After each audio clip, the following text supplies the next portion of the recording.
Okay. Muuqaalkan uu soo dhigay Munasir ayaa rabaa inaan wax ka taabto. Ninkaan anaga ku soo dhaweynay Muqdisho, anaga ariga soo tusinay aniga rag kale oo asxaabta.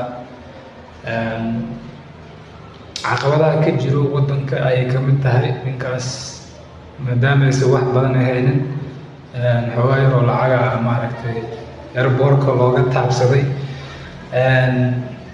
waxyaabo kale oo maaragtay oo meeshan aan uusan soo gudbin oo maaragtay waxaa jirto caqabado nagu ahay.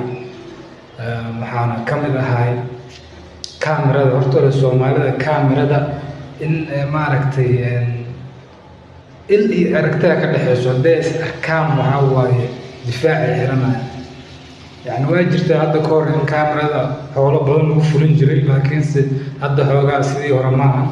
marka dadka inay isdabciyaan oo xoogaa yar maaragtay wixii programmo la sameynayo oo maaragtay soo dhaweyn hataa asagoo qofkii wadada la maraayo oo maaragtay asaga xataa qof ku soconin oo qofka maaragtay culee kasoo qaadanayo gees waa baasha.